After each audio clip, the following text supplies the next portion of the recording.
के सहारे आपकी राजनीति चल रही है। जी जी ठीक है, ज्ञान प्रकाश जी के पास आता हूं। 2014 में नीतीश कुमार बीजेपी के गठबंधन में नहीं थे, लेकिन सीटें तब भी 30 से ऊपर थी। आंकड़े जो है, मैं तो आंकड़ों की जुबान बोल रहा हूं, कभी कभी और फैकल्टी बाहर आ जाता है मेरा, जो कि आंकड़े क्या बोल रहे हैं, अल्टीमेटली आंकड़े सच बोलते हैं। और मैं ये इसलिए कह रहा हूं कि जो एक विनिंग कॉम्बिनेशंस होते हैं, किसी भी आप स्टेट में जाएंगे जिनकी बड़ी विक्ट्रीज है, वो हमेशा 44-45% वोट्स के आसपास होती हैं। आप 30-32% पे चीजें हासिल नहीं कर सकते। उत्तर प्रदेश में भी कांग्रेस और एसपी का कॉम्बिनेशन 44% बेस्ड है। और इस बार जो यहां पर जो कॉम्बिनेशन है, हमेशा से बिहार के अंदर करीब 8 से 10% का गैप रहा है बीजेपी गठबंधन में और आरजेडी गठबंधन में। उस गैप को ये पूरा नहीं कर पा रहे हैं। आपकी तपस्या है, आप कर रहे हो, आप तेजस्वी हो, मानता हूं, आपके प्रयास है, मैं मानता हूं, रिजल्ट्स नहीं है आपके पास, रिजल्ट्स नहीं है आपके पास, क्योंकि आप उस गैप को फीड नहीं कर पा रहे हो। लेकिन इस बार अखिलेश ने अपने गठबंधन में 3% का गैप लिया बड़ा होके, और बीजेपी पहली बार यूपी में 41% पे आती है और यह गठबंधन 44% पे आता है। उस 3% ने इनको 40 से ऊपर, आधी से ज्यादा सीटें दी। अगर यहां पर आरजेडी गठबंधन जिस दिन 40% की थ्रेशोल्ड लिमिट क्रॉस करेगा, वो एक फॉर्मिडेबल कॉम्बिनेशन बनेगा वहां पर। लेकिन अगर आप उसको टच नहीं करते हो और 35% के आसपास घूमते हो, तो फिर रिजल्ट्स वही आएंगे, क्योंकि 3 चुनाव के अंदर 30 से ऊपर सीटें 40 में से बीजेपी गठबंधन को प्राप्त हुई है। ये एक आंकड़ा है जो मैंने पेश किया। इस पर विचार की जरूरत होगी, आरजेडी वाले विचार करें। अल्टीमेटली आरजेडी क्यों 20-22% के वोट पे टिका हुआ है पिछले 3 चुनाव से। ज्ञान प्रकाश जी, आपने कुछ हफ्ते पहले मेरे साथ जो एक सोलो प्रोग्राम किया था 1-to-1 में, उसे आपने कहा था कि करीब 45 से 50 सीटें आ रही हैं उत्तर प्रदेश में एसपी की और कांग्रेस के गठबंधन की। वो बात आपकी 100% सही उतरी है। तो आपके लिए सबसे पहले तो साधुवाद आपका। और इस चुनाव के ऊपर आप अपने चश्मे से क्या देख रहे हैं? नीतीश और नायडू के रूप में तो अभी नई बहू आई है और कुछ सवाल अभी से उठने शुरू हो गए हैं। जी बोरा साहब, यदि आप इजाजत दें तो मैं शुक्ला जी और बिहार का जो था, थोड़ा 1 मिनट तरह उसको डिस्कस करना चाहता था। जरूर जरूर। देखिए, न्यूमेरिकली 14% यादव बिहार में, 19% मुस्लिम और 9% निषाद बिंद मल्लाह वोट था, केवट वोट।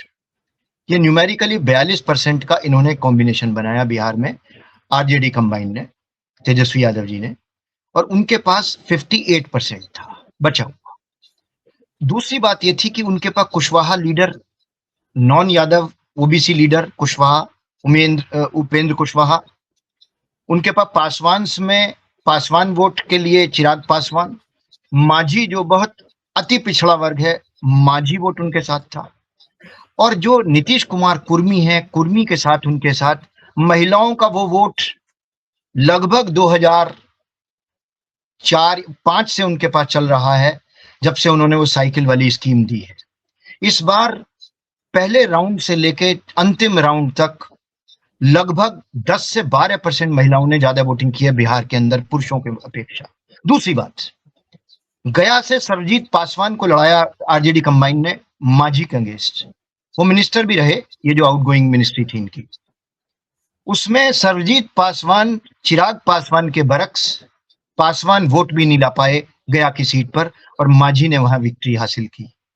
ऐसे ही अर्चना रविदास को जमुई से लड़ाया उन्होंने, लेकिन रविदास वाले जो जाटा वोट थे, रविदास वोट थे, वो अर्चना रविदास अपने साथ नहीं ला पाई। इसलिए जो कॉम्बिनेशन था, मुद्दा यदि अग्निवीर होता, मुद्दा यदि 5 लाख नौकरी वाला होता, मुद्दा महंगाई होता, मुद्दा सिलेंडर होता, मुद्दा यदि 1 लाख रुपए देने वाली बात होती जिसके ऊपर चलता, मुद्दा एमएसपी का होता, किसानों का, लेकिन वहां कास्ट कॉम्बिनेशन अभी भी, जो बात शुक्ला जी ने कही, एक बहुत इंपॉर्टेंट बात कही कि नीतीश कुमार आज भी चूज द लीस्ट वर्स्ट के हिसाब से, जो लोग आरजेडी के राज को ये लोग जो करते हैं, जंगल राज, उसमें चूज द लीस्ट वर्स्ट में आज भी उनको नीतीश कुमार का राज आरजेडी के राज से बेटर लगता है। इसलिए चाहे सवर्ण हो, अति पिछड़े हो, या जो नॉन यादव ओबीसीज हो, वो आज भी इस कंबाइन के साथ खड़े हुए हैं, चाहे वो 2014 था या 19 था। 14 का मुद्दा एक अलग था कि जिस समय एक बाजीगर गुजरात से आया था, जिसका गुजरात का डेवलपमेंट मॉडल बिहार में भी अक्रॉस दी कास्ट लाइंस काम कर गया, इसलिए 2014 में वो विक्ट्री आ गई थी, 31 सीट जीत ली उन्होंने। Anyway, I am coming two important point. UP UP के अंदर इस बार जो शुक्ला जी कह रहे थे, मैंने 212 सीट निकाली हैं जहां पर आगे हैं वो, और उसमें भी अ, एक ये सीट थी, इलाहाबाद की चारों सीट जीते हैं वो, 5 में से 4 पे आगे थे, और काफी सीटों में 4-4 पर आगे हैं। अमरनाथ मौर्य वाले केस में जो फूलपुर की सीट थी, जो एसपी का कैंडिडेट हारा है, वह 3 पर आगे थे वो विधानसभा में। बड़ी क्लोज फाइट थी, और बाद में क्या हराया वराया गया ये भी कुछ समझ में नहीं आ रहा है वहां। खैर एनीवे, बुंदेलखंड की 4 सीटों में 3 सीटें समाजवादी पार्टी ने जीती हैं। मैं आपको बता दूं कि बुंदेलखंड जो उनका गढ़ था वो भी टूट गया है हाथ से, और बहुत चौंकाने वाले परिणाम 2027 में अपेक्षित हो सकते जनक हैं। साहब, एक बात और बुंदेलखंड में आपको, केवल 1 सीट जीती है। आप इस तरह से कहिए, बुंदेलखंड में बीजेपी केवल 1 सीट जीती है, झांसी। हाँ बीजेपी जीती है, और 4 में से 3 पूरा सीट ये जीते बुंदेलखंड हैं, हार गई है। हाँ पूरा सब बुंदेलखंड हार गई है। पूरा बुंदेलखंड है। मैं एक चीज ये बता रहा हूं आपको वोरा साहब, कि नॉन यादव जो ओबीसी यूपी के अंदर था, उसमें सिर्फ कुर्मी लोगों ने, देखिए पीलीभीत की सीट का एक चावल निकाल लीजिए, भगवत शरण गंगवार लड़ रहे थे जितिन प्रसाद के खिलाफ, और सबसे ज्यादा बरेली के अंदर है कुर्मी वोट, लेकिन कुर्मी वोट टूटा नहीं भाई साहब। डुमरियागंज के अंदर, जहां पर कि आजाद समाज पार्टी का एक कुर्मी कैंडिडेट लड़ रहा था, बहुत बढ़िया, अजय वीर सिंह है क्या नाम था उसका, उसको भी लोगों ने वोट नहीं किया, कुर्मी लोगों ने। यानी इस पूरे चुनाव की एक खास कहानी थी कि कुर्मी लोग, चाहे फूलपुर में प्रवीण पटेल को जिता दिया उन्होंने भाजपा के, ये जो इनका गठबंधन अनुप्रिया पटेल के साथ था, चाहे वो मिर्जापुर की एक सीट जीती हैं, लेकिन कम से कम मैं समझता हूं 13 सीटों पर भारतीय जनता पार्टी को कुर्मी कैंडिडेट्स की वजह से जीत मिली है, चाहे वो शाहजहांपुर हो, चाहे वो बरेली हो, चाहे वो पीलीभीत हो। बहुत सारी सीट्स में ऐसी बता सकता हूं। डुमरियागंज के अंदर इतना बढ़िया चुनाव था भीष्म शंकर तिवारी का, यदि वहां पर कुर्मी कैंडिडेट्स ने हेल्प, गोंडा के अंदर कीर्तिवर्धन सिंह क्यों जीते प्रिया वर्मा के अगेंस्ट, वो रीजन यही था, कुर्मी वोट नहीं टूटा किसी भी कीमत पर, उन्होंने अड़ के साथ दिया है बीजेपी गठबंधन का। अब मैं दूसरी इंपॉर्टेंट बातों पर आ रहा हूं, नई बहू के ऊपर। मेरा कहना यह था, इस चुनाव का मुद्दा था विपक्ष की तरफ से, हमें महंगाई से राहत दिलाने के लिए 1 लाख रुपए लेडीज को देना, महिलाओं, हमें एमएसपी का दाम किसानों को देना। क्या ये जो स्कीम्स चल रही थी अभी तक 6,000 रुपए सम्मान निधि की, या बहुत सारी चीजों को, उसके ऊपर प्रश्न चिन्ह लग जाएगा।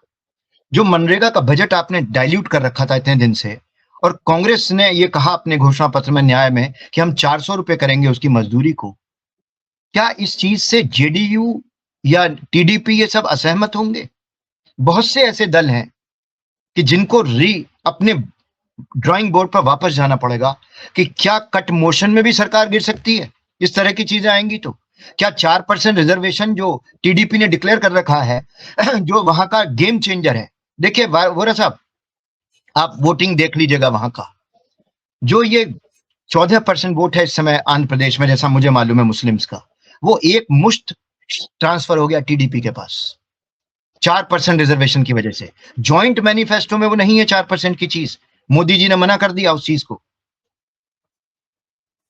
लेकिन मैं आपको बतला दूं कि ये ऐसे इश्यूज होंगे जिनके ऊपर स्पीकर का इशू हो, किसी का इशू हो, लेकिन जिस समय आप सरकार चलाते हैं तो अभी तो इन्हें एक कॉमन मिनिमम प्रोग्राम लाना पड़ेगा एनडीओ को अपना, कि भाई हमें क्या क्या देना है किसी को। और ये जो सरकार चल रही थी मनमर्जी से कि रातों रात बिल पास होते थे, पार्लियामेंट में होता था, अभी ये सब चेंज हो जाएगा। जेडीयू का, जैसा आपने कहा अग्निवीर का, ये बहुत सारे मुद्दे हैं जो वेस्टर्न यूपी में आप बिजनौर सीट जीत सकते हैं, चंदन चौहान गुर्जर होते हुए, लेकिन वहां जाटों ने सपोर्ट किया उनको, 3.25 लाख जाटों ने, नहीं तो वो सीट हार रहे थे वो लोग। अमरनाथ शर्मा बड़ी मुश्किल से हारे हैं बागपत के अंदर, मैं आपको बता दूं।